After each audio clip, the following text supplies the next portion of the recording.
नमस्कार दोस्तों। एजुकेशन अब के इस चैनल में एक बार फिर से मैं शशांक शेखर यादव आप सभी का स्वागत करता हूं। दोस्तों, आज हम जयशंकर प्रसाद के बारे में, उनके जीवन परिचय तथा उनकी कृतियां और उनका साहित्य में क्या स्थान है, इन सब के बारे में अध्ययन करेंगे। तो दोस्तों, आइए चलते हैं, देखते हैं।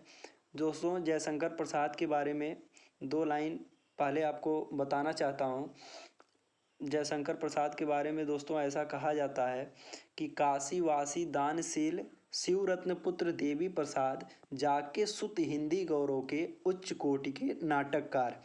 तो काशी वासी दानशील मतलब काशी के वासी थे, मतलब कि काशी वाराणसी में वो रहने वाले थे। काशी वासी दानशील शिवरत्न पुत्र देवी प्रसाद, उनकी माता का नाम था दोस्तों शिवरत्न तथा पिता का नाम जो था वो देवी प्रसाद था। और शिवरत्न पुत्र देवी प्रसाद जाके सुत हिंदी गौरव के, उनके जो बच्चे हुए मतलब जयशंकर प्रसाद जो हुए वो हिंदी के उच्च कोटि के नाटककार हुए। तो दोस्तों, फिर हम अपने अगले भाग में चलते हैं। दोस्तों, जो जयशंकर प्रसाद का जन्म हुआ था वो 1889 में हुआ था। 1889 में शुगनी साहू नामक एक वैश्य परिवार में हुआ था। इनका जन्म जो है वो शुगनी साहू नामक एक वैश्य परिवार में हुआ था। और इनके पिता जो थे, इनका मुख्य व्यापार था तंबाकू।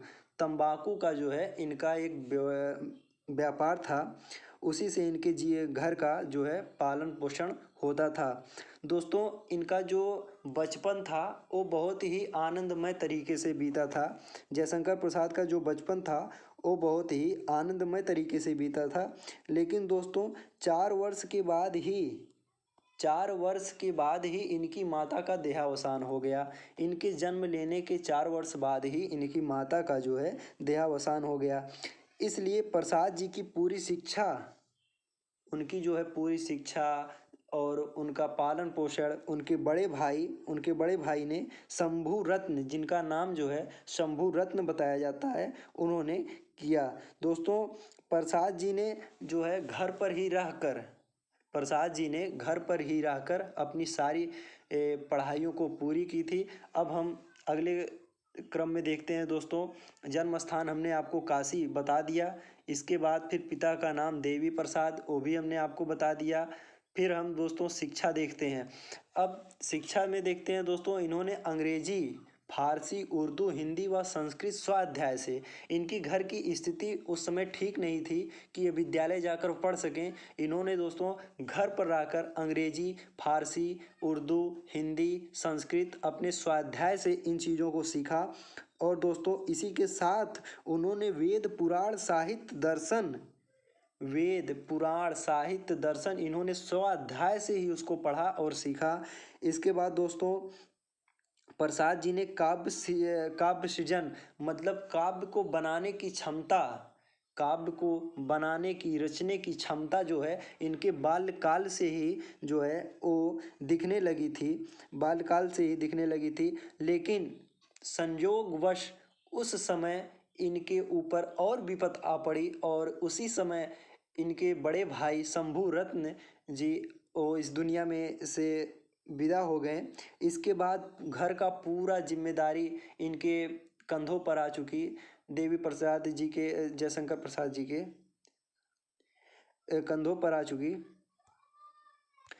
चुकी। तो दोस्तों, अब घर की पूरी जिम्मेदारी लेने के बाद इनके पढ़ाई में कुछ व्यवधान शुरू हुआ। इसके बाद इनका जो परिवार है वो कर्ज से डूब गया।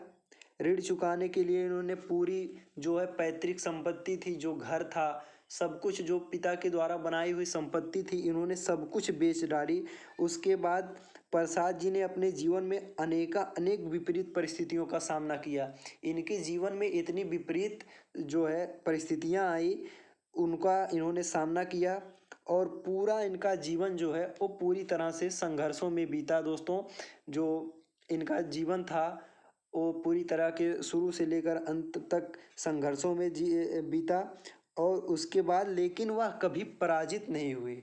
जितनी भी परिस्थितियां आईं उसका उन्होंने डट कर सामना किया और कभी अपने आप को हताश नहीं होने दिया। कभी उन परिस्थितियों से कभी उन परिस्थितियों से वे निराश नहीं हुए। जितनी परिस्थितियां उनके सामने आई उन्होंने हंसकर उसका सामना किया और उनको पराजित किया। प्रसाद जी क्षय रोग के शिकार हो गए। क्षय रोग हो जाने के बाद दोस्तों धीरे धीरे इंसान की शरीर जो है वो खत्म हो जाती है, तो शिकार हो गए और इनका शरीर अत्यंत दुबला और पतला पड़ गया।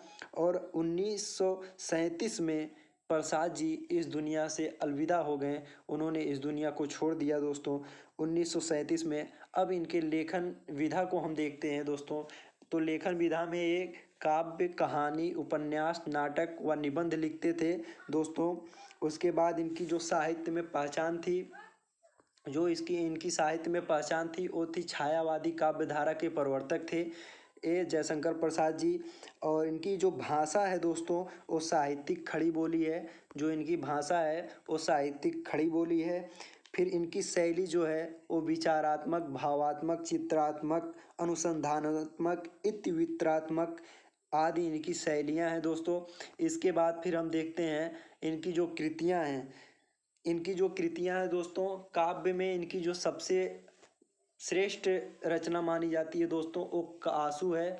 कामायनी, लहर, झरना, चित्राधार, ये जो है आपकी काव्य की जो है कृतियाँ हो गई। इसके बाद दोस्तों हम इनकी उपन्यास देखते हैं। इरावती, तितली, कंकाल इनका उपन्यास हो गया। इसके बाद आप कहानी देखेंगे। कहानी है दोस्तों इनका आंधी, इंद्रजाल, छाया, प्रतिध्वनि। इसके बाद दोस्तों नाटक हम देखते हैं। नाटक है इनका चंद्रगुप्त, स्कंदगुप्त, अजातशत्रु, सृजन, जन्मेजय का नागयज्ञ, कल्याणी, परिणय। उसके बाद प्रायश्चित, ध्रुवस्वामिनी, विशाख दत्त आदि इनके जो है वो नाटक हैं। फिर दोस्तों अब हम देखते हैं इनका निबंध जो है वो काव्य कला है। और निबंध इनके हैं लेकिन काव्य कला ही देखने को मिलता है दोस्तों। फिर इनका जो है अब हम साहित्य में स्थान देखते हैं दोस्तों। ये सबसे महत्वपूर्ण होता है साहित्य में स्थान, कि इनका साहित्य में क्या योगदान रहा है, इन्होंने साहित्य में क्या दिया है। तो दोस्तों प्रसाद जी को हिंदी साहित्य में नाटक को नई दिशा देने के कारण प्रसाद युग का निर्माणकर्ता कहा जाता है। मतलब प्रसाद जी को हिंदी साहित्य में नाटक को नई दिशा, मतलब उस समय इन्होंने ऐसे ऐसे नाटकों की रचना की जिसके द्वारा साहित्य को एक नई दिशा मिली। इनके नाटक के द्वारा साहित्य को एक नई दिशा मिली जिसके कारण प्रसाद युग का निर्माणकर्ता इनको कहा जाता है तथा छायावाद का प्रवर्तक कहा जाता है। और छायावाद युग जो है उनका, जयशंकर प्रसाद को छायावाद युग का प्रवर्तक माना जाता है। अब दोस्तों इनकी भाषा देख लेते हैं हम। प्रसाद जी को साहित्य के समान ही उनकी भाषा को कई स्वरूप देखने को मिलते हैं। इनकी एक भाषाएं नहीं, कई भाषाओं में इन्होंने लिखा है। प्रसाद जी की भाषा में संस्कृत के तत्सम शब्दों की बहुलता है।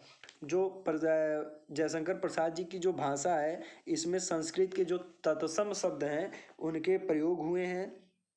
और इनकी भाषा में मुहावरों और लोकोक्तियों का प्रयोग ना के बराबर दिखता है। मतलब इनके जो रचनाएं हैं इसमें वो ज़्यादा मुहावरे और लोकोक्तियों का प्रयोग नहीं किए हैं। इनकी शब्दावली विस्तृत, संस्कृत निष्ठ तथा सहज है। इनकी जो मतलब शब्दों काव्य की जो लिखने की शैली है वो विस्तृत है, संस्कृत निष्ठ है। मतलब इन्होंने हर जगह पर स्थान पर संस्कृत के शब्दों का कुछ प्रयोग किया है। और सहज है मतलब सरल है, पढ़ने में आसानी से समझ में आती है। दोस्तों इसी के साथ ये वीडियो समाप्त होता है। अगर वीडियो अच्छा लगा हो तो लाइक, सब्सक्राइब और कमेंट जरूर